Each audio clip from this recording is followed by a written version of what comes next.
మన వందనాలు. 7వ నెల అలాగే 6వ దినము మొదటి పునరుద్ధాన పండుగ దినాన్ని ఈ విధంగా మనము స్తుతించడానికి, ఆరాధించడానికి పరిశుద్ధాత్మ దేవుడు మన ఎంతగానో సహాయం చేస్తాడు. ఈరోజు మన వాక్యం ఏంటండి? ఇవాళ వాక్యం ఏంటంటే జాగ్రత్తగా వినాలి. వాక్యము అంశం ఏంటంటే చెప్పిన మాటలు. అర్థమవుతుందా? చెప్పిన మాటలు, చెప్పుడు మాటలు. ఇవాళ మన అంశం అదండి. దేవునికి స్తోత్రం, హల్లెలూయా. అయితే ఇప్పుడు చెప్పిన మాట దగ్గరికి వద్దాం. చెప్పిన మాట కాడికి వద్దాం. ఆది కాండము చదవమా, 2వ అధ్యాయము 16, 17 వచనం దగ్గరికి వద్దాం. చూడండి జాగ్రత్తగా. త్వరగా మీరు చదివితే నేను అరగంటలో వాక్యం ముగింతాను. మరియు దేవుడైన యెహోవా ఈ తోటలోనున్న ప్రతి వృక్ష ఫలములు నీవు నిరభ్యంతముగా తినొచ్చు. అయితే మంచి జట్టులను, తెలివితేటలను ఇచ్చేటువంటి వృక్ష ఫలములను నీవు తినకూడదు. నీవు వాటిని తినే దినమందున నిశ్చయముగా నీవు చచ్చెదవని నరుడికి ఆజ్ఞాపించెను. చాలు. దేవుడు పరిశుద్ధ వాక్యాన్ని దీవించిన గాక. చిన్న ప్రార్థన చేసుకుని వాక్యంలోకి వెళ్ళిపోదాం. పరిశుద్ధమైన తండ్రి, నమ్మకమైన దేవ, ఈరోజు ఇదిగో ఆది కాండము ఏదోను తోటలో ఆదామును పిలిచి నీవు మాట్లాడిన ఒక మాట, ప్రభువానికి స్తోత్రాలు. ఈ ఆది కాండము 2వ అధ్యాయము 16, 17 వచనాల ద్వారా కొన్ని విషయాలు మాతో మాట్లాడి మమ్మల్ని బలపరచమని, నీ దాసుడని మీ సిలువ చింతను మరుగుపరిచి నోటికి బోరగా చేసుకొని ఈ నామానికి మహిమ తెచ్చుకోండి. యేసు నామములో ప్రార్థన చేస్తున్నాం పరలోకపు తండ్రి, ఆమేన్. దేవునికి స్తోత్రం. ఇప్పుడు మనం జాగ్రత్తగా వాక్యాన్ని విందాం. ఎంచేదంటే వాక్యం చాలా సమయం పడుతుంది. నేను చాలా క్లుప్తంగా చెప్పుకుంటూ ముందుకు వెళ్ళిపోతాను. ఈ దేవుడైన యెహోవా నేల మన్నులో నుండి ఆదామును చేశాడు. మన మొట్టమొదటైన మన యొక్క మూల తండ్రి అయినటువంటి ఆదాము. దేవునికి స్తోత్రం, హల్లెలూయా. ఆదాముకి అన్ని ఖండితంగా చెప్పాడు దేవుడు. చాలాసార్లు వాక్యం అన్న వాక్యం కొత్తది కాదు. మరి ఈరోజు దేవుడు ఎందుకు ఈ వాక్యం ద్వారా మళ్ళీ దర్శిస్తూ ఉన్నాడో, ఏం మాట్లాడబోతూ ఉన్నాడో మరొకసారి మనం జ్ఞాపకం చేసుకుందాం. దేవుడు అంటున్నాడు, నీకు ఇచ్చిన సమస్తాన్ని కూడా నిరభ్యంతరము లేకుండా నీవు అనుభవించవచ్చు. సమస్తాన్ని కూడా నీవు తినవచ్చు. నీవు తినడానికి ఏమి ఆటంకాలు ఏమీ లేవు. ఇవన్నీ కూడా నువ్వు తినడం కోసమే ఇవన్నీ కూడా నేను చేసి ఉంచాను. మనిషి కంటే ముందు మనుషుడికి ఏమైతే ఆహారం కావాలో అన్ని రకాల ఫలవృక్షాలు, ఫలాలు ఫలించేటువంటి మంచి చెడ్డలు, మంచి ఫలాలను తయారు చేసినటువంటి విత్తనాలను ఇచ్చి ఫలాలను దేవుడు తయారు చేసి వాటిని తినడానికి దేవుడు ఏం చేశాడంట, ఆదాముని ఏర్పాటు చేసి ఆదాముకి అడ్డి మీద అధికారం ఇచ్చాడు. దేవునికి స్తోత్రం, హల్లెలూయా. ప్రియమైన వారులారా, ఈ యొక్క మధ్యాహ్న కాల సమయంలో సమస్తము తిను, నీకు అడ్డేమీ లేదు. కానీ ఈ తోట మధ్యన ఉంచబడినటువంటి ఈ యొక్క చెట్టు ఫలము మాత్రము మీరు తినకూడదు అని దేవుడు ఖండితంగా చెబుతూ ఉన్నాడు. మీరు అన్నీ తినండి, కానీ ఇది ఒక్కటి మాత్రం తినొద్దు ఖండితంగా చెప్పాడు. ఎందుకంటే అది నువ్వు తిన్నావంటే తినిన మరో క్షణమే నీవు నిశ్చయముగా చచ్చెదవు. దేవునికి స్తోత్రం, హల్లెలూయా. దేవుడు ఖండితంగా ఈ మాట చెప్పినప్పుడు ఆదాము భయపడి దేవునికి వాక్యానికి లోబడి ఏమైతే చేయొద్దన్నాడో దానిని చేయకుండా ఊరుకుంటే సమస్యలు రాకపోనేమో. కానీ దేవుడు చెప్పిన దానిని విన్నాడు, కానీ విని అనుసరించడానికి తన మనసు అంగీకరించలేదు. దేవునికి స్తోత్రం, హల్లెలూయా. సమస్తము తిను, కానీ వాటి ఫలాన్ని మాత్రం నీవు తినడానికి లేదు. అలాగే దేవుడు నీకు నాకు ఇచ్చిన సమస్తాన్ని మనం అనుభవించుకోవచ్చు, కానీ దేవుని సన్నిధిలో ఉండవలసిన 10వ వంతు కానీ, ప్రథమ ఫలము కానీ, దశమ భాగము కానీ, కృతజ్ఞతార్పణ కానీ అది మన ఇంటిలో కానీ, మన ఒంటిలో కానీ, మన కడుపులో కానీ వెళ్ళకూడదు. దేవుడు ఏమంటున్నాడంటే, అది నీవు తినిన దినమందే నువ్వు నిశ్చయముగా నీవు చచ్చెదవు. అంటే చనిపోవడం అంటే ఆత్మీయంగా చనిపోతారు అని చెబుతున్నాడు, కానీ నువ్వు దశమ భాగం తినేస్తే మింగేస్తే చచ్చిపోతావని దేవుడు చెప్పలేదు. ఆత్మీయంగా నువ్వు మరణిస్తావు అని చెప్పాడు. ఆదాముతో చెప్పిన మాటలు అక్కడ అయ్యాడు. అయితే ప్రియమైనటువంటి వారలారా, సమస్తము తిని కానీ ఆ చెట్టు బలాన్ని నువ్వు తినొద్దు. నువ్వు 9 రూపాయలు తిను, ఆ రూపాయి మాత్రం నువ్వు దేవునికి ఇవ్వవలసింది ఖచ్చితంగా దేవునికి ఇచ్చి దేవుని యొక్క ఆశీర్వాదాలు నీవు పొందాలి. అలాగ నువ్వు చేసిన రోజుని, వాక్యానికి లోబడిన రోజుని, వాక్యానుసారంగా నీవైనా నేనైనా ఎవరమైనా లోబడి వాక్యానుసారంగా జీవిస్తే కనుక శ్రమలు కష్టాలు వచ్చినా వాటంతటా వాటిని దేవుడు తొలగించేసి మనకు మళ్ళీ నెమ్మదిని కలగజేస్తూ ఉంటాడు. కొన్నిసార్లు సాతాను ద్వారా శ్రమలు రావచ్చు, కొన్నిసార్లు మనం చేసుకునే పనులను బట్టి శోధన రావచ్చు, కొన్నిసార్లు దేవుని చిత్తానుసారంగా కూడా దేవుడు కొన్ని కార్యక్రమాలకి అనుమతినిస్తాడండి. యోబు యొక్క యోబుకి శ్రమ వచ్చిందంటే దేవుడు అనుగ్రహంతో యోబుకి శ్రమ వచ్చింది, కానీ దేవుడు అనుగ్రహం లేకుండా యోబు మీదకి శ్రమ రాలేదు. బాగా మీరు గుర్తుపెట్టుకోండి. దేవుడి మీద ఏదైనా పంపించాడు అంటే మనకి ఏదైనా శ్రమ వచ్చిందా, బాధ వచ్చిందా, కష్టం వచ్చిందా, కొన్నిసార్లు దేవుడు తన వైపుకి మళ్ళించుకోవడానికి ఈ శ్రమ అనే కొలుములో పెడతా ఉంటాడంటండి. దేవునికి స్తోత్రం. హల్లెలూయా. పాతది మీకు చిన్న ఉదాహరణ చెప్తాను. పాత వరకు రేకు బకెట్లు వచ్చాయి. ఇప్పుడు చాలామంది తెలియదేమో, రేకు బకెట్లు వచ్చాయి, దానికి ఒక రింగు కూడా ఉండేది పట్టుకుని వెళ్ళటానికి. ఆ రింగులు పాత కొరికెళ్ళాడు ఏం చేస్తాడంటే ఆ రింగులు పట్టుకెళ్ళి ఆ వ్యాపారంలో కడితే ఆ వ్యాపారం దగ్గర మళ్ళీ కమరుడు వచ్చి కొనుక్కెళ్ళి దాన్ని కొలువులో పెట్టి దాన్ని సాపీగా చేసి చిన్న చిన్న ముక్కలు కొట్టి ఒక బెజ్జు ఉంటుంది, ఆ బెజ్జులో పెట్టి చుట్టెట్టు కొడితే అది ఓసం వెహికల్గా తయారు చేస్తున్నాడు. అవునా కాదంటారా? మీకు తెలియబోతుంది నేను చెప్తాను. ఈ బకెట్ పట్టుకునేటువంటి కాడని మళ్ళీ ఓసం వెహికల్గా తయారవుతున్నాడు. నీకు నా దగ్గర నీ దగ్గర ముగ్గు కట్టుకుపోతున్నారు, అవి ముగ్గేసి పట్టుకుపోతున్నారు, అయ్యేమో కొట్లాళ్ళు అమ్ముకుంటున్నాడు. వాళ్ళ దగ్గర నుంచి కమరోడు కొనుక్కుంటున్నాడు. కమరోడు మళ్ళీ తను ఏం చేస్తాడు, వాసం మిగ్గా తయారు చేస్తాడు. మళ్ళీ నీకు నాకు వాసం మిగులు కావాలంటే కేజీ 50 రూపాయలు, 60 రూపాయలు, 70 రూపాయలు, 100 రూపాయలు అప్పుడు రేటుని బట్టి మనం కొనుక్కుంటా ఉన్నాం. మనము ముగ్గు కోసం అమ్మేసినటువంటి కాడని మళ్ళీ అదే వస్తుందని మళ్ళీ తయారు చేసి రూపాన్ని మార్చి మళ్ళీ అధికమైన డబ్బులకి మన దగ్గర తీసుకుని మనకు అమ్ముతున్నారు. దాన్ని మనం కొనుక్కుంటున్నాం. ఈరోజు దేవుడు కూడా ఆ బకెట్కి ఉన్నటువంటి కాడవలి ఒకవేళ మన జీవితం దేవునికి అనుకూలంగా లేకపోతే, దేవునికి ఇష్టంగా లేకపోతే, దేవుని చిత్తానుసారంగా మనం నడవకపోతే కనుక ఏదో ముళ్ళు గుచ్చుతాడండి దేవుడు. పౌలు గారికి కూడా కూర్చాడమ్మా. అపోస్తలుడైన పౌలు గారు మంచి సేవకుడు, ఆయన కూడా దేవుడు ఒక ముళ్ళు గుచ్చాడు. దేవుడు ఏదో ఒక వ్యాధో ఒక బాధో ఏదో పెట్టి ఒక ముళ్ళు గుచ్చుతాడు. ఆ ముళ్ళు గుచ్చడం ద్వారా మనం ఏం చేస్తాం, తండ్రి నాయన ప్రభువా నన్ను క్షమించని చెప్పి బాధ వచ్చినప్పుడు మనం పరిగెత్తుకుంటా ప్రభు దగ్గరికి వచ్చి ఉపవాసం ఉండి కన్నీరు గాడిచి ప్రార్థన చేస్తాం. అవునా కాదంటారా? బాధ, శ్రమ, కష్టము, ఇలాంటి శ్రమ అనేటువంటి కొలుములో దేవుడు పెట్టి ఎర్రగా కాల్చి చుట్టు మీద పెట్టి దిమ్మ మీద పెట్టి చుట్టెట్టు కొట్టేటప్పటికి ఆ పనిముట్టి ఎలా కాలితే అలాగా వస్తుందా రాదా? వస్తుంది. అలాగే మనం కూడా కొన్నిసార్లు దేవుని మాట లేకపోతే శ్రమో శోధనో కష్టమో పెట్టి దాని ద్వారా తన వైపుకి మళ్ళించుకుంటాడు. అందులో ఏమాత్రమో సందేహం లేదు. దేవునికి స్తోత్రం. హల్లెలూయా. అన్నీ తిని కానీ ఈ చెట్ల మధ్యన ఉన్నటువంటి ఒక ఫలం మాత్రం తినొద్దు. అది తిన్నావంటే మరో క్షణమే నీవేమవుతావంట, నిశ్చయముగా చస్తావు. దేవునికి స్తోత్రం. హల్లెలూయా. సరే, దేవుడు చెప్పేసి వెళ్ళిపోయాడు.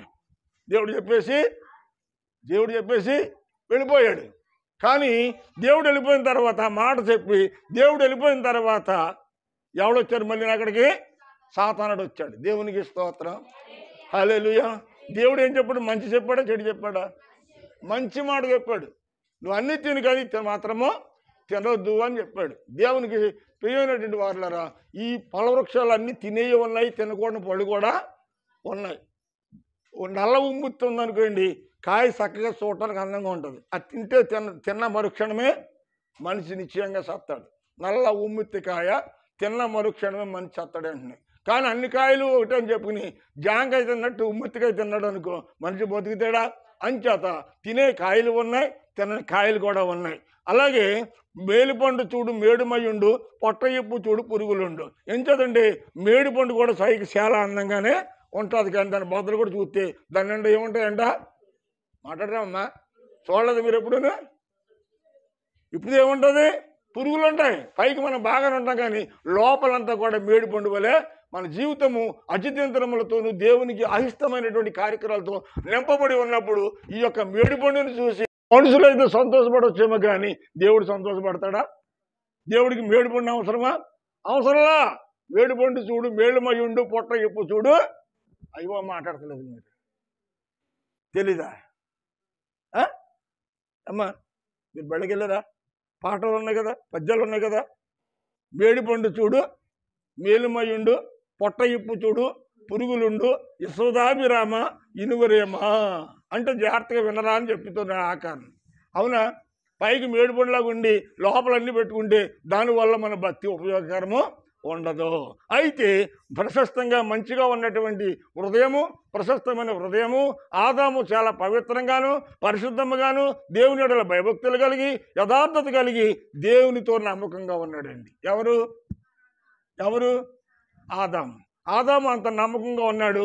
దేవుడు కూడా ఆదాముకి కొన్ని బాధ్యతలు అప్పగించి ఆయన వెళ్ళేవాడు. ప్రతిరోజు వెళ్ళి మళ్ళీ ప్రతిరోజున వస్తూ ఉండేవాడు. ఎప్పుడు సాయంకాలము చల్ల మాటాల ప్రతిరోజు ఏదోని తోటలోకి వచ్చి ఆదామా అని కేకేసేవాడు అంట. ఆదాము చంటి పిల్లల పరిగెత్తు ఉండవచ్చి దేవుని సాగనెక్కేవాడంట. దేవునికి స్తోత్రం, హల్లెలూయా. తండ్రి పిలిస్తే పరిగెత్తు ఉండ వచ్చేవాడండి. ఎప్పుడు? పాపము లేనప్పుడు, పరిశుద్ధంగా జీవించినప్పుడు. నీ దేవుడని యెహోవా పరిశుద్ధుడు కనుక నీవు నేను కూడా ఎలా ఉండాలంట? పరిశుద్ధులమయ్యే ఉండాలి. మనం అపరిశుద్ధులుగా ఉంటే దేవుడు తన కార్యాన్ని చేయడండి. దేవుడు పరిశుద్ధుడు కనుక మనము కూడా పరిశుద్ధులుగా ఉండాలి. మనం పరిశుద్ధులుగా ఉండాలంటే దేవుని వాక్యానుసారంగా మనము నడుచుకునే వారిగా ఉండాలి. అయితే ఇక్కడ ఈ మాట ఇక్కడ ఆఫ్ చేద్దాం. దేవుడు అన్నీ చెప్పాడు, వెళ్ళాడు.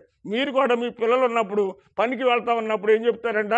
పనికి వెళ్ళేటప్పుడు, నాయన నేను పనికి వెళ్తున్నాను, పెందలగడ వచ్చేస్తాను, ఎక్కడికైనా వెళ్తాను, వెళ్ళొద్దు, పలానా దాంట్లో పప్పలు పెట్టాను, పలానా దాంట్లో అన్నం పెట్టాను, పలానా దాంట్లో డబ్బులు పెట్టాను, జాగ్రత్తగా కూర్చుని ఇంటికాడ కూర్చుని ఆడుకో, అటు ఇటు నువ్వు తిరగొద్దని ఆ తల్లి పిల్లలకి ఎలాగైతే ఉపగాథలు చెబుతుందో అలాగే తన కుమారుడైనటువంటి ఆదాముకి అన్ని ఉపగాథలు చెప్పి ఆయన వెళితే వెళ్ళిన తర్వాత ఏం చేశాడంటే చూడండి, వెళ్ళిన తర్వాత ఏం వచ్చిందంట చూద్దాం. మళ్ళీ ఇక్కడికి వచ్చేద్దాం రెండో మాటకి.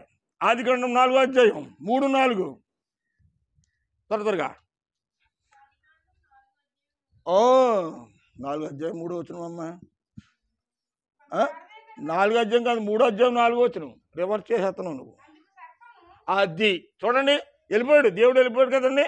వెళ్ళిపోయిన తర్వాత అవకాశం చూసి ఆదాము పక్కన అవ్వ వీళ్ళిద్దరూ ఎక్కడున్నారు? ఏదోని తోటలో ఉన్నారు. దేవునికి స్తోత్రం, హల్లెలూయా. వీళ్ళిద్దరూ ఏకాంతంగా ఉన్నప్పుడు ఎవడొచ్చారంట? అప్పుడు ఎవరొచ్చారు? సాతాను కూడా వచ్చాడు.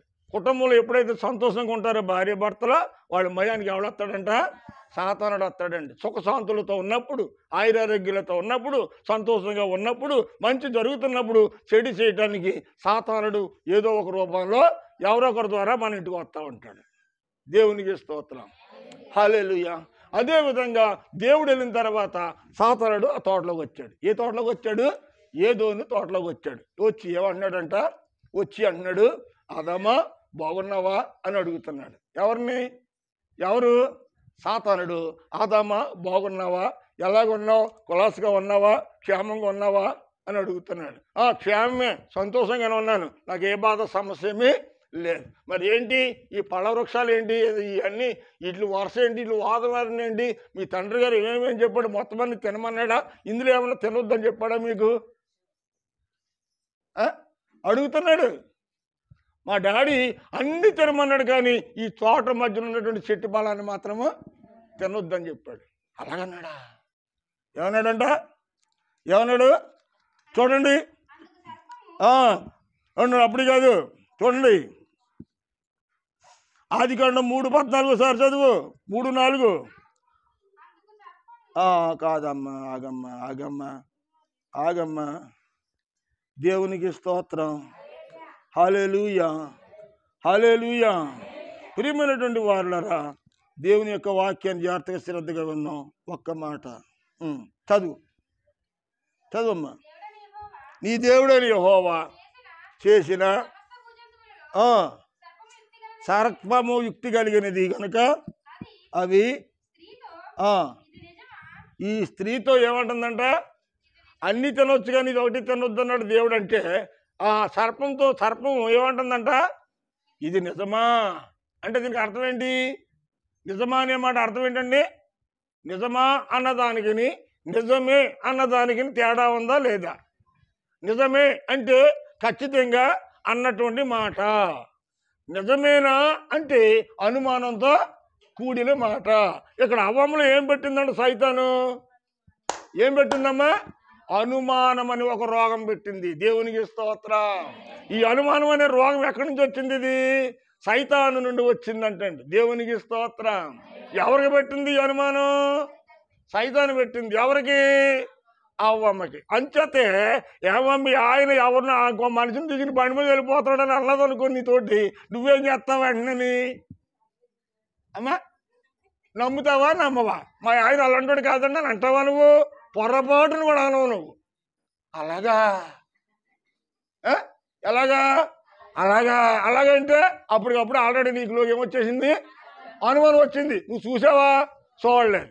సాతాను కూడా ఎవరి ద్వారా వచ్చి నీకు ఆ మాట చెబితే నీ మాట అంతవరకు నీతో కాపురం చేసి ఒకే కప్పు కింద ఉండి ఒకే మంచం మీద పడుకుని ఒకే కుండలో కూడి తిని పిల్లలను కొనుక్కొని ఈ పిల్లలు మా పిల్లలని చెప్పుకుంటున్నా నువ్వైనా ఆయనైనా ఏదైనా చిన్న మాట ఎవడో వచ్చి మీ ఆయన ఎవడో ఆడపిల్లని అలా బండికి ఈసిపోతాడమ్మా, లేకపోతే ఫలానా బేవరెన్స్ ఫలానా సినిమా హాల్లో కనపడ్డారమ్మా ఇద్దరును అని అన్నారు అనుకో, నువ్వు బుసలుకొక్కుతో కూర్చుంటే ఎప్పుడు వస్తాడో సంగతి తెలియచేయాలి. అవునా? ఎప్పుడు వస్తాడో సంగతి తేల్చాలని బుసలుకొక్కుతూ ఉంటాం. అంటే అనుమాన రోగం ముందే ఎవరికి వస్తుందంట? మాట్లాడలేదు మీరు. అది సాతాను కూడా అక్కడికి వచ్చాడు. ఎక్కడికి వచ్చాడంట? అవ్వమ్మ దగ్గరికి వచ్చి చిన్న అనుమానం పెట్టాడండి. దేవునికి స్తోత్రం. హల్లెలూయా. ఇది నిజమా? ఆ తండ్రి తినొద్దన్నాడంటే నిజమా? తినొద్దన్నాడా? తినొద్దని ఆయన చెబుతా ఉంటే ఇది నిజమా అని చెప్పి అడుగుతుంది. అవునా? అవును. అయితే ప్రియమైనటువంటి వారులారా, ఈ యొక్క మధ్యాహ్న కాల సమయంలో జాగ్రత్త గమనిస్తున్నట్లయితే అయితే చూడండి ఇక్కడ అందుకు 3-4 చదవమ్మా. అందుకు సర్పము మీరు సావనే సావరో, ఈ పండు తింటే మీరు సత్తారని దేవుడు చెప్పాడు. సైతం ఏమంటుందంట? అందుకు మీరు సావనే సావరో. దేవునికి వినాలి. దేవుని మాట విన్నంత కాలము వాళ్ళు క్షేమంగా ఉన్నారు, సంతోషంగా ఉన్నారు. ఎప్పుడైతే సాతాను మాట విన్నారో, ఎప్పుడైతే సాతాను యొక్క మాట బాగా బురకెక్కించేసాడో, సాతానుడు 1-4 సార్లు చెప్పిన మాట చెప్తే ఏమైపోయిందంటే ఈ ఆదాము ఆమెకి ఏమైపోయిందమ్మా? సాతాను మాటలు సాతానూరులో పడిపోయారండి. దేవునికి స్తోత్రం. హల్లెలూయా. అయితే మీరు సావనే సావరో. చదువు. ఎలాగనగా మీరు వాటిని తినే రోజునే మీ కన్నుల్లో ఉన్నటువంటి పొరలు రాల్చబడతాయి. మీరు మంచి చెడ్డలు ఎరిగిన వారయ్యి మీరు దేవతల వలె అయిపోతారు. ఎలాగైపోతారంట? ఆ పండు తింటే ఏమైపోతారంట? దేవతల వలె అయిపోతారు. దేవునికి స్తోత్రం. హల్లెలూయా. కుటుంబంలో ఏదైనా కొన్ని సమస్యలు వచ్చినప్పుడు, ఏమండి, రాత్రి లేని పీడకలు వచ్చినప్పుడు, కొంత ఆరోగ్యం బాగోయినప్పుడు మనకేమవుతుందంట? వెంటనే ఈ గాలి చెట్లో గుర్తొస్తూ ఉంటాయి. ఎవడు గుర్తొస్తాడు అప్పుడు? పాటర్ గుర్తొస్తాడా? మంత్రికుడు గుర్తొస్తాడా? పాస్టర్ గారు గుర్తున్నారు. కారణం ఏంటంటే అప్పుడు మనకు కావాల్సింది ఏం కావాలంట? తాడు కావాలి. ఎక్కడ కావాలి? తాడన్నా కావాలి, యంత్రమైనా కావాలి. ఈ యంత్రం గురించి బైబిల్ ఏం రాశాడంటే యంత్రం, మంత్రం, తంత్రము అన్నాడు. అంటే యంత్రము, మంత్రము, తంత్రము. తంత్రం అంటే ఏంటి? ఇదంతా అబద్ధము అని. దేవునికి స్తోత్రం. మన టాబ్లెట్గా ఏం చేస్తామంటే గంటల తరబడి ఆడ దగ్గర లైన్లో కూర్చుని ఒక తావిదేదు లేకపోతే ఒక తావిదో లేకపోతే తాడో తెచ్చుకుని పిల్లలకు కడతాం. ఎందుకు ఈ విషయం చెప్తున్నానంటే దేవుడు చెప్తున్నటువంటి మాటలు. సత్యాన్ని మన పడిదేవుని పెట్టి అసత్యాన్ని వెంబడిస్తున్నాం. యంత్రము, మంత్రము ఏంటది? తంత్రము.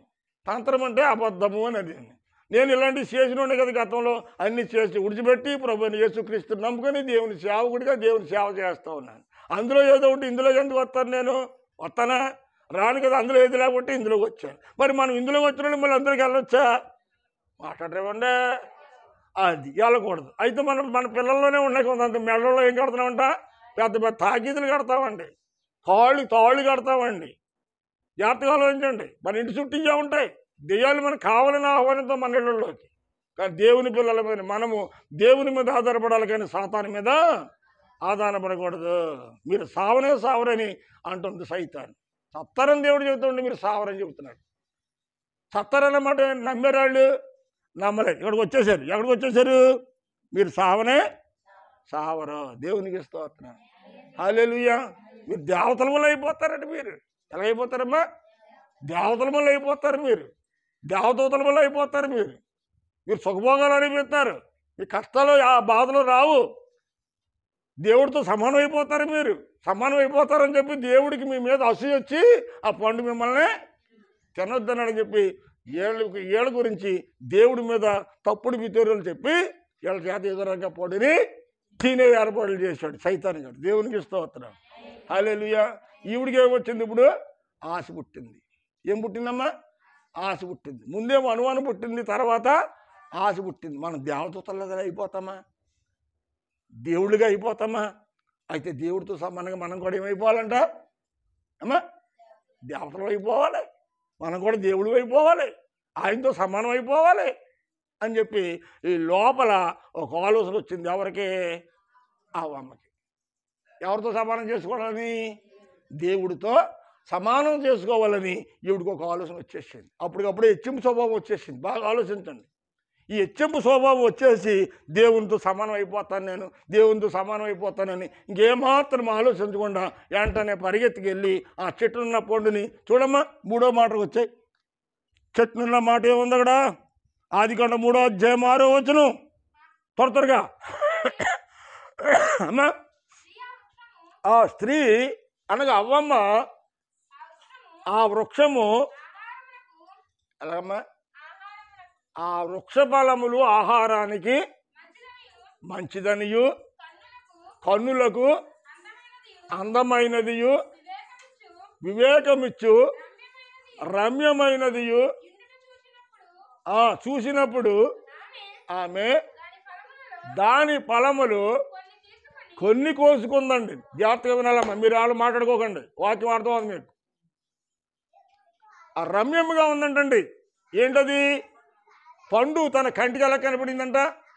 రమ్యముగాను, అందమైనదిగాను, తినడానికి వినసొంపుగాను, అది కళ్ళకి కట్టినట్టుగా చక్కటి రుచికరమైనదిగా కనపడుతుందంట. అది కంటికి ఆకర్షించింది ఆ పండు. జాగ్రత్తగా గమనించాలి. మనం కూడా ఏదైనా పళ్ళగొట్టుడికి వెళ్ళి పళ్ళు కొనుక్కున్నప్పుడు ఆడిచ్చిని తెచ్చుకోం. మన కంటికి ఏదైతే ఆకర్షించబడుతుందో, మన కంటికి ఏదైతే నచ్చుతుందో ఆ నచ్చినటువంటి పండుని మనము తీసుకుని బేరవాడుకుంటాం. అదేవిధంగా ఇక్కడ అవ్వమ్మకి ఏమొచ్చిందంట? నేత్రాస వచ్చిందంటండి. ఏమాసది? మొట్టమొదటిదేమో అనుమానం రోగం, రెండవది ఆశ కలిగింది. ఏమని ఆశ? నేను దేవదూతను అయిపోవాలి, నేను దేవుడితో సమానం అయిపోవాలనేటువంటి ఆశ కలిగింది. మూడవది ఆ పండుని చూడగానే ఆ పండుకి ఆకర్షితురాలు అయిపోయింది. దేవునికి స్తోత్రం. హల్లెలూయా. చదువమ్మ మాట మళ్ళీ ఒకసారి. ఆ స్త్రీ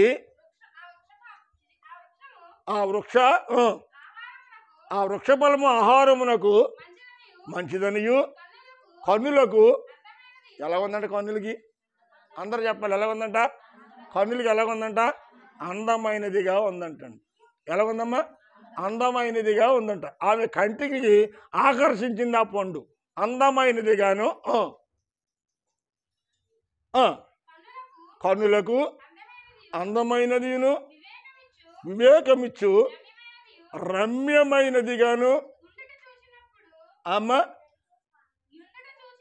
ఉండా.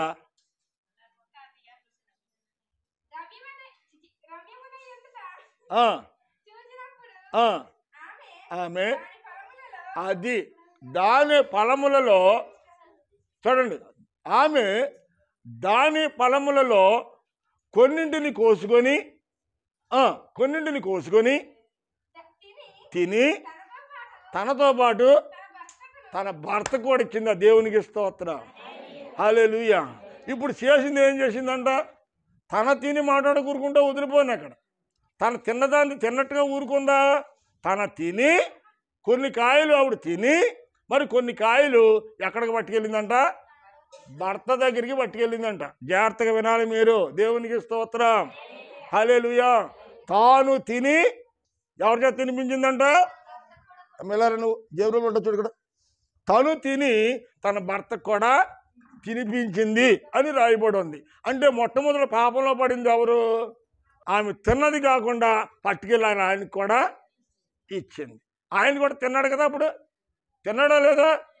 ఏమనందంటే, నేను తిన్నాను ఈ పండు, చాలా రుచిగా ఉంది, రమ్యంగా ఉంది, చూడటానికి కన్నులు ఇంపుగా ఉంది, నేను తిన్నాను కాబట్టి నువ్వు కూడా తిను.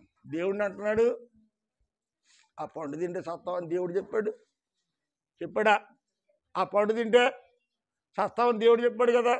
మరి ఆ పండు నువ్వు తిని నాకు ఇస్తున్నావు, నేను కూడా సత్తాను కదా అంటే, నేను తిన్నాను కదా ఇప్పుడు, నేను చచ్చిపోయినప్పుడు నేను బతికే ఉన్నాను కదా, నీ కళ్ళ ముందు చూస్తున్నావు కదా, నేను తినేకే కదా నీకు ఇచ్చాను, ఇంకా దేవుడు అని ఏడుతావేంటి? దేవుడు అబద్ధం ఆడాడు, మనం దేవతల్లాగా ఉంటాం, అలా ఉండడానికి వీలు లేదని దేవుడు ఈ పండు తినొద్దని మర్మం పెట్టాడు. దేవుడు మనల్ని మోసం చేశాడు. అయితే ఆ ఆది సర్పం అయితే నిజం చెప్పింది, నువ్వు తిన్నట్టుని సత్తావని దేవుడు చెప్పాడు, కానీ నేను తిని నీకు ఇస్తున్నాను, నేను సావలేదు కదా, నీ కళ్ళెదురుని కాపాడుతున్నాను కదా, తినో. భర్తను ప్రోత్సాహం చేసిందంట. ఎవరు? ఈరోజు అనేక మంది ప్రియమైన వాళ్ళరా, భార్య ప్రోత్సాహం చేస్తే భర్త ఖచ్చితంగా దేవుని మందిరానికి వస్తాడు. ప్రోత్సాహం చెయ్యాలి, పట్టుదలగా ఉండాలి. పట్టుపట్టిన రోజుని దేవుడు ఖచ్చితంగా దేవుని మందిరానికి నీ భర్త అయినా నీ పిల్లలైనా నీ కూడా వచ్చి నీ దగ్గర కూర్చుంటారు. అవ్వమ్మ తన భర్తను తన వశం చేసుకుంది. ఈ రోజుని ఆదాం పడిపోవడానికి గల కారణం బయటోళ్ళ, ఇరుగు పొరుగుళ్ళ కాదు, తన భార్యే కారణమైంది ఆదాం పడిపోవటానికి, ఆదాం పాపం చేయటానికి, ఆదాను సంతోషంగా ఉన్న జీవితాన్ని ముళ్ళకంపలుగా మార్చుకోవడానికి ప్రధానమైన కార్యక్రమాలు ఎవరో తెలుసా? తన భర్త పతనాన్ని కోరి ఆమె తిని తన భర్తను కూడా పతనం చేయడానికి ప్రయత్నం చేసింది ఆ భార్య. ఈ రోజున ఎంతమంది స్త్రీలు తమ చేతులతో తమ కుటుంబాలు నాశనం చేసుకుంటలేదు ప్రియమైన వారులారా. అవసరం లేని వస్తువులు కొనుక్కొని, అవసరం ఉన్నాయి కొనుక్కున్నా పర్లేదు, అవసరం ఉన్నాయి కొనుక్కో తప్పులేదు, అవసరం లేని వస్తువులు కొనుక్కొని అప్పులు చేసి వడ్డీలు కట్టలేక చిన్నదాన్ని పెద్దది చేసుకొని ఆడంబరాలకు పోయి అయిన దాన్ని విడిచిపెట్టుకుని కాందాలకు పరిగెట్టి కొండ నాలుగు మందేసుకుని ఉన్న నాలుగుని నా పోడగొట్టుకున్నట్లుగా అనేకుల ఆత్మీయ జీవితాన్ని వాళ్ళు నాశనం అయింది కాకుండా వాళ్ళ భర్తలను కూడా నాశనం చేసే స్త్రీలు ఉన్నారు. ఈ రోజుని భర్త విశ్వాసాన్ని బాడు చేసేవాళ్ళు ఉన్నారు. ఈ రోజుని అనేకులు భార్య మాట వింటున్నారు. ఆ రోజున ఏమైపోయాడు ఆదాము? ఎవరి మాట అన్నాడు? చదువుదాం అది కూడాను. దేవునికి స్తోత్రం, హల్లెలూయా. ప్రియమైన వారులారా, ఆదికాండం 3:6 చూద్దాం ఒకసారి. ఏముంది అక్కడ? చదవమ్మా. 3:6.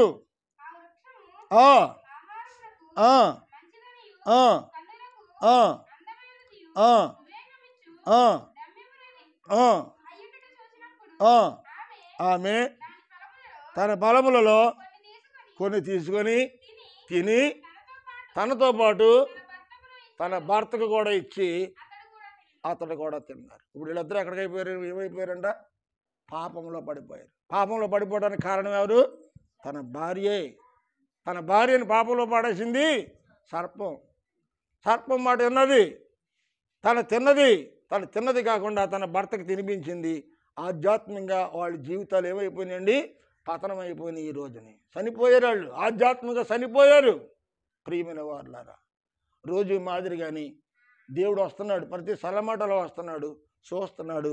అదేవిధంగా ఆయన అలవాటు ప్రకారంగా ఆయన వచ్చాడండి. ఎక్కడికి వచ్చాడమ్మా? ఆదికాండం 3:9-12 రాయబడి ఉంది. ఏం రాయబడి ఉంది అక్కడ? దేవుడైన యెహోవా ఆదామును పిలిచి నీవు ఎక్కడ ఉన్నావని అడిగాడు. దేవునికి స్తోత్రం. ఆదామా ఎక్కడున్నావు నాయన? తోటలోకి వచ్చే ముందే ఎదురు పరిగెత్తుకుంటూ వచ్చి సంకనెక్కే కుమారుడు, తండ్రి తోటంతా కొలయ చూసిన, తోటంతా కలయ చూసిన, తన అపురూపంగా పెంచుకున్నటువంటి కుమారుడు, తన స్వహస్తాలో చేసుకున్నటువంటి కుమారుడు తనకి కంటికి కనపడబోయేటప్పటికి కలవరం వచ్చి, అయ్యో నా కుమారుడా ఆదామా నీవెక్కడ ఉన్నావు అడుగుతున్నాడు. ఈరోజు చూడండి ప్రియమైన వారులారా, పాపం చేసి దేవుని దగ్గరికి రాలేక, పాపం చేసి దేవుని ముఖం చూడలేక, పాపం చేసి దేవునికి ఎదురుగా వచ్చే ధైర్యం లేక ఈ రోజుని ఏం సమాధానం చెబుతున్నాడో చూడండి. ఆదామా నువ్వు ఎక్కడున్నావయ్యా? నా కన్న కుమారుడా నువ్వు ఎక్కడున్నావయ్యా?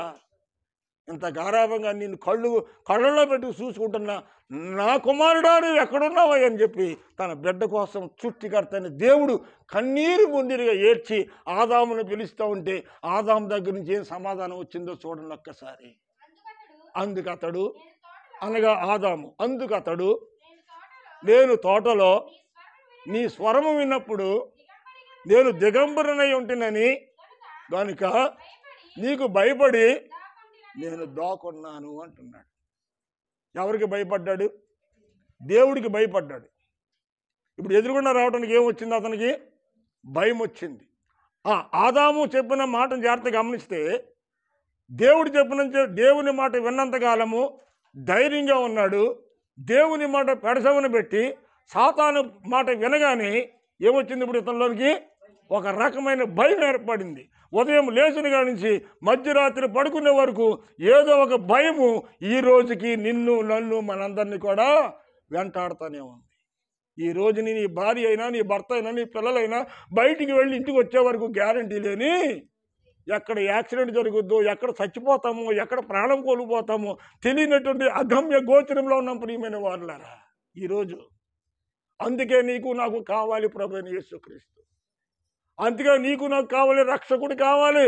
నిన్ను రక్షించేవాడు ఆయనే. నిన్నైనా నన్నైనా ప్రపంచంలో ఎవరినైనా రక్షించేవాడు యేసు ఒక్కడే.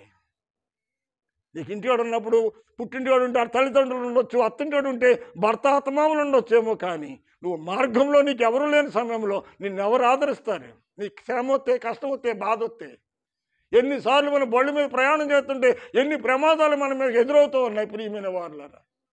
ఈరోజు మటుకు ఈరోజు మేము చర్చికి వస్తుంటే ఆవిడ చందులోంచి డైరెక్ట్గా రోడ్డు ఎక్కేసాడండి. రోడ్డు అంటే ఏమి వెళ్తున్నాయో ఏమి రావట్లేదో చూసిన రోడ్డు ఎక్కవలసిన వాడు డైరెక్ట్గా రోడ్డు ఎక్కేసాడండి. కొంచెంలో దేవుడు మమ్మల్ని తప్పించాడు, లేకపోతే అక్కడ ఇవాళ యాక్సిడెంట్ అవ్వాలి. ఎందుకు విషయం చెప్తున్నానంటే దేవుడు అనేక విధాలుగా ఆదాముని తప్పించుకుంటూ వచ్చాడు, కానీ చివరికి తన భార్య మాట విని ఉచ్చులో పడిపోయాడు. ఈ రోజుని అనేకమైన కుటుంబాలకు విచ్ఛిన్నమైపోవడానికి ప్రధానమైన కారణము తన కుటుంబంలో తన స్త్రీయే ప్రధానమైన కారకురాలుగా ఉంటుంది. ఈ రోజుని జ్ఞానం కలిగిన వ్యక్తిగా ఉంటే నీ భర్తను ప్రభు కోసం సంపాదించగలుగుతావు, నీ భార్యను ప్రభు కోసం సంపాదించగలుగుతావు, నీ పిల్లలను ప్రభు కోసం సంపాదించగలుగుతావు. నీ పిల్లలో దారి నీవో దారి, నీ పిల్లలో దారి నీవో దారి, నీ మనవలు మనవరాళ్ళు మరొక దారి. ఎక్కడ నీ కుటుంబ ప్రయాణము, నీ ఓడ ప్రయాణం ఎలాగుంది? అందరూ ఒకే వాళ్ళ ప్రయాణం చేస్తూ ఉన్నారా? అయ్యో నా కుమారుడా రేపొద్దున్న జారిపోయిన తర్వాత ఏడుస్తే దేవుడు ఏం చేస్తాడండి? చేస్తాడు. అప్పుడు నీకు నాకు వెలుగుండగానే ఇల్లు చక్కబెట్టుకో. దీపం మెరుగుతున్నప్పుడే నీ జీవితాన్ని చక్కబెట్టుకో. నువ్వు చక్కబడి నీ బిడ్డలు చక్కబెట్టుకో. ఇవాళ చక్కగా ఉండొచ్చు, సంతోషంగా ఉండొచ్చు, కానీ రేపు ఒక రోజు వస్తూ ఉంది, తండ్రి అంటున్నాడు, నాయనా నా కుమారుడా, ప్రతిరోజు పిలిస్తేనే పరిగెత్తుకు వచ్చేవాడు ఎక్కడున్నావు నాయనా? ప్రియమైన వాళ్ళారా, దేవునికి అంత వేదన వచ్చిందే. ఎవరి కోసం? నీ కోసం, నా కోసమే. ఆయన వేదన పడతా ఉన్నాడు, నీ కోసం, నా కోసం, నీ కుటుంబం కోసం, నా కుటుంబం కోసం. ఆయన ఒక బాధ్యతగా కలిగినటువంటి తండ్రిగా ఉన్నాడు మనకి.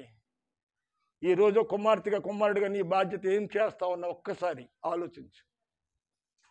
ఆయన నీ పట్ల అంత శ్రద్ధ కలిగి ఉంటే నీవు నీ తండ్రి అయినటువంటి దేవుని పట్ల నువ్వు ఎంత శ్రద్ధ కలిగి ఉన్నావు? నువ్వు పాపం చేసి దేవునికి నీ ముఖం మరుగు చేసుకుంటే దేవునికి నువ్వు మరుగై ఉండగలవా? మనుషులు నువ్వు మరుగు చేయొచ్చేమో, దేవునికి నీవు నేను మరుగై ఉండలేం. ప్రియమైన వారులారా, ఈ మధ్యాహ్న కాల సమయంలో దేవుని వాక్యము అడిగితే అంటున్నాడు, అయ్యా నేను పాపం చేశాను, నేను దిగంబరిగా ఉన్నాను, బట్టలు లేనివాడిగా ఉన్నాను. ఎవరు చెప్పారు నీకు? ఎవరు చెప్పారు నువ్వు దిగంబరివని? దేవుడు అడుగుతూ ఉన్నాడు.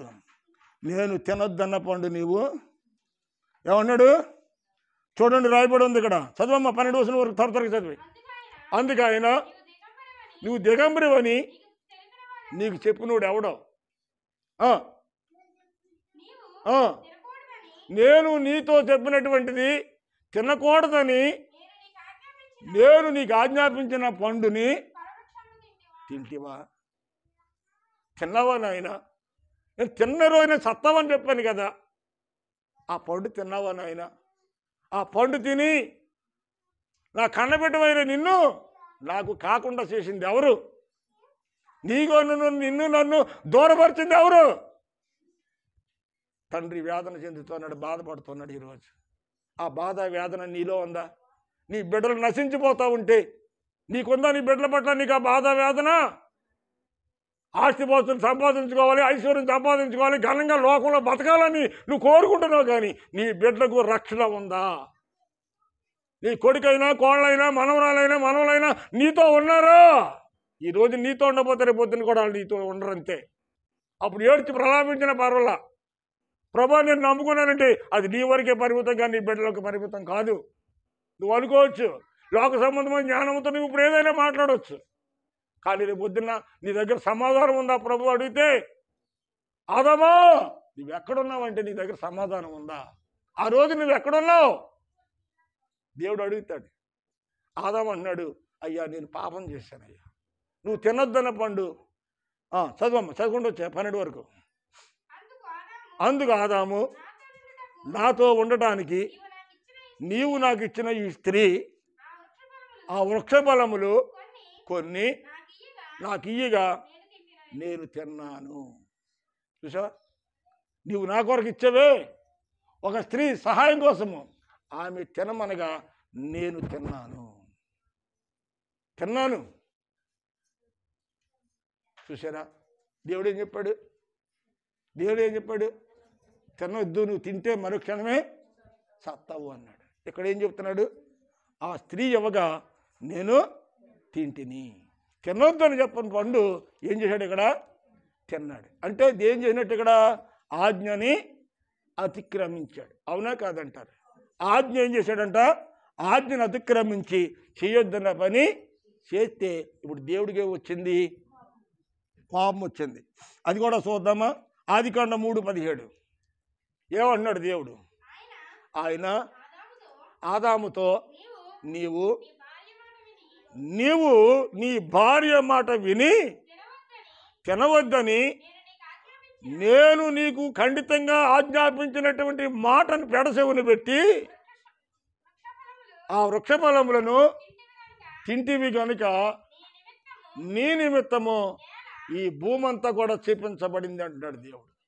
దేవునికి స్తోత్రం, హల్లెలూయా. ఆ రోజున ఆదాము సేద్యం చేశాడా? నీరు పెట్టాడా? భూమి దున్నాడా? మొక్కలు వేసాడా? ఫలాలు పల్లించాడా? ఏమి చేయకుండానే దేవుడు అన్ని ఏర్పాట్లు చూసుకొని తన కుమారుడికి కావలసినటువంటి ఆహారం సమృద్ధిగా అన్ని సిద్ధపరిచి తిని మదించిన వాడై ఏం చేశాడంట? దేవుడు ఏమైతే చేయొద్దన్నాడో అదే పని చేసి దేవుని కోపానికి ఉగ్ర రూపానికి అయిపోయాడు, ఉగ్రుడయ్యాడు. దేవుడు ఉగ్రుడయ్యాడు. తన కుమారుడు చేసిన పనికి ఆయన దుఃఖపడుతూ అంత బాధపడుతున్నాడు. ఈ రోజుని నీవు నేను మన క్రియలను బట్టి, మన పనులను బట్టి, మన తలంపులను బట్టి, మన ఆలోచనలు బట్టి మన ప్రార్థనలు చేస్తున్నాం, కానీ మన దేవుని గాయపరుస్తున్నామా లేదా? దేవుని దుఃఖపరుస్తున్నామా లేదా? దేవునికి విరోధంగా వ్యతిరేకంగా మన కార్యక్రమాలు చేస్తున్నామా లేదా? దేవుడు బాధపడలేదా? ఆదాము చేసిన బట్టి, ఆదాము పనిని బట్టి దేవుడు బాధపడితే ఈరోజు నిన్ను బట్టి, నన్ను బట్టి దేవుడు బాధపడుతున్నాడా లేదా? ఖచ్చితంగా బాధపడుతున్నాడు. ప్రియమైన వారులారా, నీ హృదయం కఠినమైపోయింది, నీ హృదయం పాషాణమైపోయింది, నీ హృదయము నీటి అడుగున్న రాయి వలె. ఎంతకాలం విశ్వాసంలో ఎదిగినా, ఎంతకాలం విశ్వాసంగా ఉన్నా, ఎంతకాలం వాక్యం అన్నా, ఎన్ని ప్రార్థనలకు వెళ్ళినా, ఎన్ని కోటాలకు వెళ్ళినా నీ జీవితము రాయి వలె గట్టిపడిపోయింది. నీరు వెళ్ళటం లేదు. దేవుని వాక్యమైన నీరు నీ హృదయంలో జోలితే, నీ హృదయం తెరవబడితే దేవుని వాక్యమైన నీరు నీలోని ప్రవహిస్తుంది. నీ హృదయం రాతి మారిపోయి ఈ రోజుని కఠినంగా ఉండి అయ్యో కన్నీరు కూడా కార్చలేని దుస్థితులు ఈ రోజుని చేస్తున్నామనే ప్రార్థన సిగ్గుచేటు. ప్రియమైన దేవుని బిడ్డ, నీవైనా నేనైనా ఎవరమైనా దేవుడు బాధపడుతూ ఉన్నాడు. నేను తినొద్దన్నప్పుడు నువ్వు తిన్నావు. ఏ విధంగా తిన్నావు? నీవు నీ భార్య మాట విన్నావు. నువ్వు నా మాట వింటాం మానేసి ఎవరి మాట అన్నావు? నీ భార్య మాట విన్నావు నువ్వు. ఈ రోజున అనేకులు తల్లిదండ్రుల మాట వింటలేదండి. పెళ్ళి అయిందాకనే తల్లిదండ్రులు. అర్థమైందండి? ఈ రోజున తల్లిదండ్రులు ఎంతవరకు అంట? పెళ్ళి అయ్యే వరకే. భార్య ఎక్కడి నుంచో ఉంటే అక్కడి నుంచి కుటుంబాలు ఉన్నాయి ఈ రోజున. కొన్ని భార్య కళ్ళారు చేస్తే గడగడలాడి నిలబడే భర్తలు ఉన్నారు ఈ రోజుని. దేవుడు అన్నాడు, నీవు నీ భార్యని వేలుకుంటావా లోబడతావా అని అడిగాడు. ఏమడిగాడు? నీ భార్యని ఏలుకోవాలి. అంటే ఏలికి చేయాలి భర్త. ఏలికి చేయవలసినటువంటి భర్త భార్యకి ఏమైపోయాడన్నా లోపడిపోయి కాలు కింద చెప్పులే ఉంటున్నాడు. అందరూ అంటలేదు, అందరిని అంటలేదు. కొందరు అటు ఉన్నారు, కొందరు ఇటు. భార్య చెప్పిన అడిగిన భార్య అడిగినాడలో నడిచేవాళ్ళు ఇవాళ ఎంతోమంది ఉన్నారు. అటువంటి కుటుంబాలు విచ్ఛిన్నం అయిపోతున్నాయి. కారణం ఏంటంటే ఏలికి చేయవలసిన వాడు లోబడిపోతున్నాడు. లోబడవలసిన భార్య ఏం చేస్తుందంట? భర్తను ఏలికి చేస్తుంది. ఆ చర్చి మన మొగలతోనే వెళ్తాడు, మొగలతోనే భార్యను సంతోషపరచడానికి భార్య చేస్తాడు. కానీ భర్త చెప్పింది భార్య చేస్తాడంటే చాలా తక్కువ కుటుంబాలండి నాకు తెలుసున్నది బట్టి. మరి ఈ రోజున కొన్ని కుటుంబాలు మరి ఊరు విడిచిపెట్టేసి, ఉన్న ఇల్లు విడిచిపెట్టేసి, బంధుత్వాలు విడిచిపెట్టేసి, ఏమండి ఆ ఊళ్ళు తిరుగుతున్నాడండి. ఎవరి బట్టి తిరుగుతున్నట్టు? భార్యని బట్టే. ఎక్కడుంది దీనికి చిచ్చు? నామలో లేదు, నామ నడిపే అదనమాట. చుక్కని ఎవరి గురించి పోల్చాడు దేవుడు? భార్యని పోల్చాడు. అంటే ఓడ పెద్దదే కానీ చుక్కని చిన్నదే. సంపాదించేవాడు భర్తే కానీ పట్టుకొచ్చి భార్య చేతిలో పోయవలసిందే. ఎంత గొప్ప మొగుడైనా సరే, ఎంత బలవంతుడైనా సరే పట్టుకొచ్చి భార్య చేతిలో పోయవలసిందే. చుక్కని నడిపింది అంతా ఆవిడి. టైం వచ్చేవాడికి ఆవిడ మీద ఏంటవుతుంది? ఆయన్ని అడగాలండి, ఆయన్ని అడిగి చెప్తానండి. ఆయన ఆలోచించి ఉట్టిది దొంగదే. ఆయన్ని అడగడం కాదు, పైకి అలా చెప్తుంది అనమాట. అంతే. ఆయన అడగటం, ఈయన అడగటం. అబ్బే నేను తిన్నాను డైరెక్ట్గా అన్నాడా? ఏమన్నాడు? నీవు నా కొరకు సిద్ధపరచిన స్త్రీ తినమనగా తింటే ఆమె తినమన్నది. నువ్వు నా కొరకు స్త్రీనిచ్చావే, ఆమె తినమంటే తిన్నాను. చూసారా? ఎవరి మీద గంటేసాడంట? ఎవరి మీద గంటేసాడు? భార్య మీద గంటాడు. భార్య ఏమంటుంది ఇప్పుడు? భార్య ఏమంటుంది? ప్రియమైన వారులారా, సాతాను ప్రేరేపించండి, కుటుంబాన్ని నాశనం చేసి ఇవాళ అనేకమైన కుటుంబాలు ఆడవాళ్ళు కొన్న చేతులు, కొంతమంది వాళ్ళ చేతులతో కుటుంబాలు నాశనం చేసుకుంటున్నారు. భర్త 1000 రూపాయలు సంపాదించి పట్టుకొచ్చి నీ చేతికి ఎత్తన్నప్పుడు కనీసం రోజు దాంట్లో 200 అయినా సరే పక్కన పెట్టాలి. నువ్వు కనీసం 200 అయినా పక్కన పెట్టాలి. భర్త పట్టుకొచ్చి నీకు 1000 రూపాయలు ఇస్తాడు, ఇంకొక 500 అప్పు చేసి 1500 ఖర్చు పెడతావు నువ్వు. అవునా? లేరు అటువంటి వాళ్ళు? భర్త 1000 రూపాయలు పట్టుకొచ్చి ఇస్తే 500 అప్పు చేసి నువ్వు 1500 ఖర్చు పెడుతున్నావు. రేపు పొద్దునకి ఏమవుతుంది? అది అమ్మా 500 అప్పు ఉంటుంది. తెల్లారిదానికి 500 మళ్ళీ ఏం చేస్తుంది? ఇంకొక 50 రూపాయలు పిల్లలు నడుతుంది. వడ్డీలు అలా పెరిగిపోతూ ఉంటుంది. ప్రియమైన దేవుని బిడ్డ, కుటుంబాన్ని నాశనం చేసిన తిరిగి కదా. అయిన దానికి కాని దానికి మనం అక్కడెక్కడ అప్పులు చేసి అప్పులు పెంచేసుకుని అనారోగ్యం పాలైపోయి, నువ్వు కాళ్ళు చేతులు బాగున్నప్పుడు, మంచి వాతావరణం ఉన్నప్పుడు నువ్వు 4 రూపాయలు జాగ్రత్త పెట్టుకుంటే రేపొద్దున వర్షాకాలం రావచ్చు, లేకపోతే 4 రోజులు పనులు లేని రోజులు రావచ్చు. రావంటారా? అమ్మ రావా? గ్యారెంటీగా మనం ఆరోగ్యంగా ఉంటామని గ్యారెంటీ ఉందా? లేదు. ఈ ప్యాన్ కొన్నామనుకోండి, ఆడు గ్యారెంటీ ఇస్తున్నాడు 2 సంవత్సరాలు. 2 సంవత్సరాలు గ్యారెంటీ ప్యాన్కి ఉంది. బల్బు కొన్నామనుకోండి 6 నెలలు గ్యారెంటీ ఉంది. సూప్లెట్ కొన్నాం 6 నెలలు గ్యారెంటీ ఉంది. ఇది కొన్నామనుకోండి దీనికి కూడా 1 ఇయర్ గ్యారెంటీ ఉంది. కానీ మన బతుకులు ఏం బతుకులంట? గ్యారెంటీ లేని బతుకులు. అంచేత మనము రేపుడి గురించి 10 రూపాయలు సంబంధించి ఉండే రూపాయి 2 రూపాయలు పక్కనే పెట్టుకుంటే ఎవరికి ఉపయోగం? నాకా? ఎవరికి జాగ్రత్త పెట్టుకుంటే వాళ్ళకే ఉపయోగం. అంతేగాని 4 రోజులు వర్షాకాలం వచ్చిన తర్వాత మరి భర్తకు పని లేకపోతే అప్పుడు ఆడవాళ్ళు కొంతమంది అందరిని అంటలేదమ్మా, కొందరు అంటున్నాను నేను, అందరిని అంటలా. అప్పుడు వీళ్ళు ఏం చేస్తారంటే పని లేదన్న సంగతి తెలుసు, భర్తకి ఇవాళ పని లేదు, ఇంట్లోనే ఉంటాడు. పని లేడు ఏం చేస్తాడు? ఇంట్లోనే కూర్చోవాలి కదా. ఈ కొండట్టుకి ఇలా కొండను కొడుతుందా, కొండకు వచ్చి కొండ కొడుతుంది. ఈ కొండ చొట్టడిపోద్ది, ఆ కొండ చొట్టడిపోద్ది. భర్త మీద కోపం ఎవరైనా చూపించదే అమ్మా?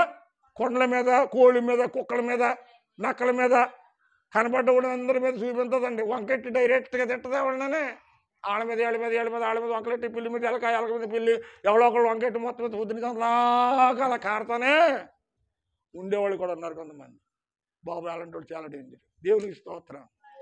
హల్లెలూయా. నా ప్రియమైనటువంటి వాళ్ళారా, ఈ మాటలు మనందరికీ, ఎందుకంటే దేవుని మాట వింటే మన జీవితాలు బాగుంటాయి. సాతాను కొన్నిసార్లు పర్వాలేదు చెయ్యంటాడు. చేసేటప్పుడు బాగానే ఉంటుంది, కానీ తర్వాత బాధలు పడేది మాత్రము మనము కాదు, చేసిన వారు మాత్రమే. చేసేవాళ్ళు తర్వాత బాధలు పడుకుంటారు. చేసుకున్నదంతా చేసుకుని ఆకలి బాధలు వచ్చిన తర్వాత దేవుడి వల్ల నీకు బాధ వచ్చిందంటే అది ఖచ్చితంగా నమ్మదగిన విషయము కాదు. అంచేత తాతను అంటున్నాడు, దేవుడు అంటున్నాడు, నీవు నీ దేవుడని యెహోవా మాట పక్కన పెట్టి ఎవరి మాట అన్నాడంట? చదువు. నీవు నీ భార్య మాటని విని ఉన్నదా మాట? ఎవరి మాట అన్నాడంట? మళ్ళీ చదువు. నీవు అది ఎవరి మాట అన్నాడంట? మాట్లాడరామండే, కోపం వస్తుంది మీ అందరికి, కొంతమందికి నా మీద, పాస్టర్ గారి మీద. నీవు నీ భార్య మాట విని, అవునా, నీ భార్య మాట విని నేను తినొద్దని ఖండితంగా చెప్పినటువంటి పని నేను ఆజ్ఞాపించినప్పటికి నువ్వేం చేసావంట? ఫలవృక్షము తింటివి గనుక. అంటే నీవు తండ్రి కంటే తల్లి కంటే ఎవరిని ఎక్కువ ప్రేమించావంట? నీ భార్యని ప్రేమించావు. అవునా కాదా? అంచేత ఇవాళ నా కొడుకు అంటే నీ కొడుకు ఎక్కడి నుంచి వస్తాడు? నీకు పెళ్లి చేసి ఇంకోటికి వెళ్ళి ఇంకోటికి తీసిపోయింది కదా. అవునా? పెళ్లి చేసినప్పుడు భార్యతో ఉంటాడా, తల్లితో ఉంటాడా? మాట్లాడేమన్నా అందరూనా? ఏమ్మా పాడరామ్ గారా? అవునా? మరి నీతో నేను ఉన్నానా, మా అమ్మ బాబుతో ఉన్నానా? అందరూ కూడా న్యాయం కదా. మా అమ్మని బాబు విడిచిపెట్టే కదా నేను నీతో ఉన్నాను. అవునా? మాట్లాడండి. అది అలా చెప్పండి, మీరు అలా చెబితే మంచిది. అమ్మని బాబు విడిచిపెట్టి నేను పెంచుతున్నాను, నీతోనే ఉన్నా, నీకోసం ప్రాణం పెడుతున్నాను. మా అమ్మని బాబు నేను విడిచిపెట్టి నీకోసం నీతో ఉన్నాను. అలాగే అమ్మని బాబు విడిచిపెట్టి శ్రావణితో ఉన్నాడు. అది తప్పంటారు అది చేసిన పని? తప్ప? నా మేన కూడా బంగారం, నా మేన కూడా బంగారం అన్నాం, ఎత్తుకుపోయింది అంతే. కాకెత్తినట్టు ఎత్తుకుపోయింది. ఇప్పుడు నువ్వేం చేస్తా? దాని మీద దెబ్బలాడుతుందని. ఇప్పుడు ఇది కోళ్ళ మీద దెబ్బలాడుతూ ఊరుకుంటుందా? నా మొగుడు అంటుంది అంతే. నా మొగుడు నా ఇష్టం అంటుంది. నా కొడుకు అంటే సరిపోతావా? ఎప్పుడు అడ్డంలో ఉన్నప్పుడే బిడ్డ అడ్డాల్లోంచి బయటికి వెళ్ళిపోయాడు. నువ్వు కావాలని నాకు తీసుకొచ్చి అప్పగించావు, తనుగుపోయింది. ఇప్పుడు నువ్వేం చేస్తావు? ఎడుతో కూర్చుంటే పోయే కదా. నువ్వేముంది? ఉన్నదాంతో తృప్తి పొందాలి, లేని దానికోసం ఎడుతో కూర్చుంటే ఉన్న ఆరోగ్యం కూడా చెడిపోతే నిన్ను చూసేవాడు ఎవడో ఉండడం. నిన్నైనా నన్నైనా ఎవరి తల్లిదండ్రులు లేరు ఒకటే. ఏమండే? ఎవరైనా ప్రసన్న ఉందండి, ఇద్దరు కొడుకులు పెంచింది, పెద్ద చేసింది, ఇద్దరికి కూడా దేవుడి పెళ్ళి చేసింది. ఎవడ పళ్ళని తీసినవాడు వెళ్ళిపోయాడు. వాడు బాబుని అని చూస్తున్నారు, వాళ్ళ అమ్మని నిన్ను ఆడ బాబుని ఎవడో చూడలేదు. ఆడపిల్ల పిల్లలు తీసినాడు, వెళ్ళిపోయారు చెరువుల మీదకి. ఇప్పుడు ఆవిడని అడగండి చెప్తారు మీరు అందరూ. ఎవడ కొడుకుని పుట్టిన బిడ్డలైనా అంతే. ఎవడ పిల్ల కూర్చో ఆడపిల్లని తీసినా ఆడపిల్లతో వెళ్ళిపోతాడు తప్ప అమ్మతో కూర్చోడండి. అమ్మతో కూర్చోవాలంటే ఎప్పటి వరకు కూర్చుంటాడా? పెళ్ళి అవనని చెప్పి కూర్చుంటాడు. పెళ్లి చేశాక నా కొడుకుని మార్చేసిందండి, నా బిడ్డను మార్చేసిందంటే కుదరదు. కుదురుతుందమ్మా? ఏమండి? కుదురుతుందా? నా బిడ్డను మార్చేసిందండి, తల్లి కొడుకుని ఇడిచేసేసింది, ఇడబెట్టేసిందండి, ఆ పరిమాలు వచ్చాను అంటే కుదురుతుందా? కుదరదా? పెళ్లి చేయటమే ఇడిపోవటం కోసం. అవునా? పెళ్లి చేయటమే ఇడిపోవటం కోసం. నీ కొడుకు నీ ఊళ్ళోనే ఉండాలంటే నా తల్లి గడికి పెళ్లి చేయకు. అర్థమైందా? పెళ్లి చేసామని గడి పెళ్ళని తీసినాడు వెళ్ళిపోతాడు. పెంచు ఎన్నం ఏంటి? ఆ ముగ్గులు ఎట్టాడికి ఆడి పెళ్ళ వచ్చిన తర్వాత ఆడితో ఆడి పెళ్ళతో వెళ్ళిపోతాడు. ఆడేది కదా, ఆడే ప్రపంచంలో ఆడేనా అంతే. అందుచేత మనము పెంచే వరకు, పెద్ద చేసే వరకు, పెళ్లి చేసే వరకే మన బిడ్డలు. కానీ వాళ్ళు పెద్దవాళ్ళు పెళ్ళి అయిపోయిన తర్వాత వాళ్ళ మీద అతిగా ఆశలు పెట్టుకోకూడదు. అందుకని ఎవరో ఒక ఆయన అన్నాడు, పెళ్ళికి ముందు ఒంటరిగా ఉంటారు, పెళ్లి చేసుకున్నాక ఇద్దరుగా ఉంటారు, మధ్యలో 4-5 పిల్లలు పుడతారు. వాళ్ళ కోసం మన జీవితం అంతా త్యాగం చేసి పెంచి పెద్ద చేసి వాళ్ళు చుట్టారుగా చేసి పెళ్లి చేస్తాము. చివరికి ఆడపిల్ల పిల్లలు తీసినట్టు వెళ్ళిపోతారు. పెళ్ళి అయిన కొత్తలో ముగుడి పిల్లలు ఎలాగైతే ఉన్నారో చివరి లాస్ట్ టైంలో కూడా మాట్లాడరండి. అవునా? అలాగే ఉంటారు చివరికి. అంతే. అది దాని యొక్క సృష్టి యొక్క క్రమం అలా జరిగిపోతూ ఉండాలి. దాన్ని ఆఫ్ చేయడానికి ఏమీ కుదరదు. వృద్ధాప్యం వచ్చేటికి మొగుడికి పెళ్ళం, పెళ్ళానికి మొగుడు. అవునా కదంటారు. అందరి పరిస్థితి అంతే. పద్మావళి గారు మీరు కూడా ఏనండి బాగా, పెంటయ్య గారు మీకేమో ఆయన అంతేనా? అది పిల్లలు పుట్టారు, పెద్ద చేశారు, ఎవరు భార్య భర్తలు వాళ్ళు చూసుకుంటారు. అలాగే అందరి ప్రపంచం అంతా కూడా ఆదాము అవకాశం నుంచి వచ్చినటువంటి పరిస్థితి. నీవు నీ భార్య మాట నీ చేయొద్దన్న పని చేశావు కాబట్టి నువ్వు చేసిన పనిని బట్టి భూమి అంతా శపించబడిపోయింది. ఎంతవరకు నేను కూర్చోబెట్టి నేను పోషించాను. ఇక్కడ నుండి నువ్వేం చేయాలంట?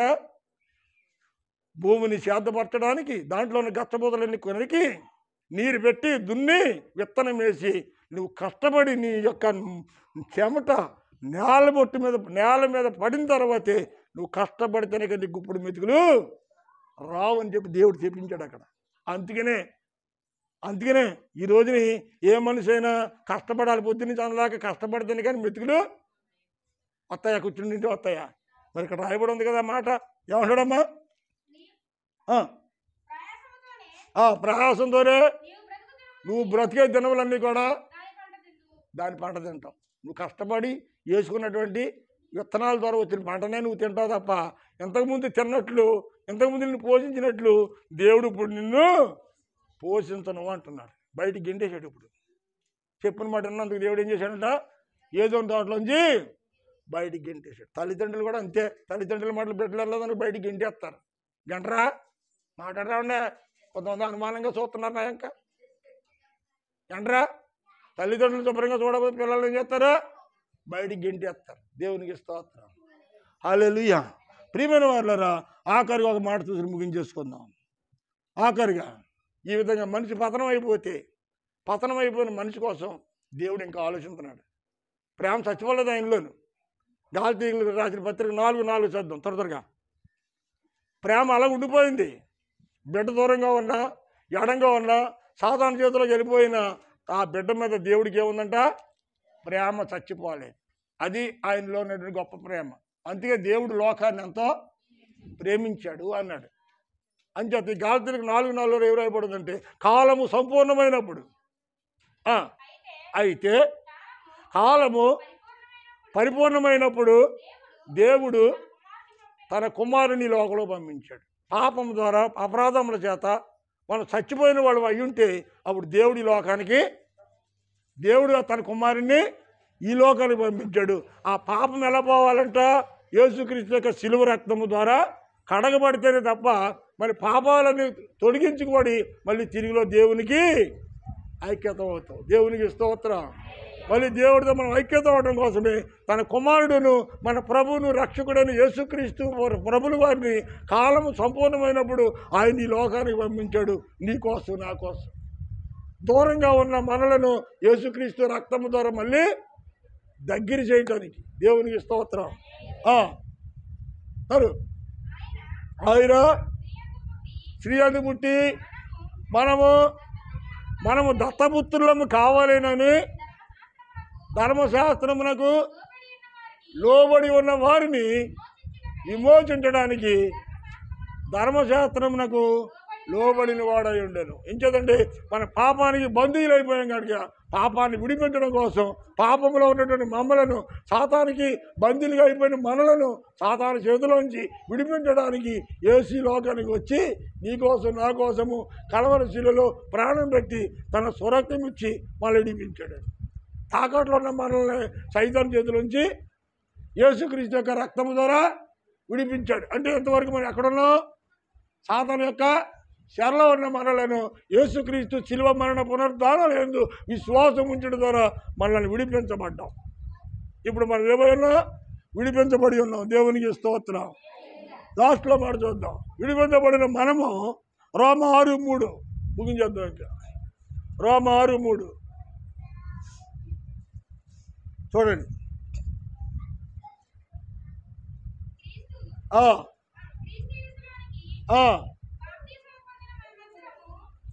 రోమీయులకు రాసిన పత్రిక 6:3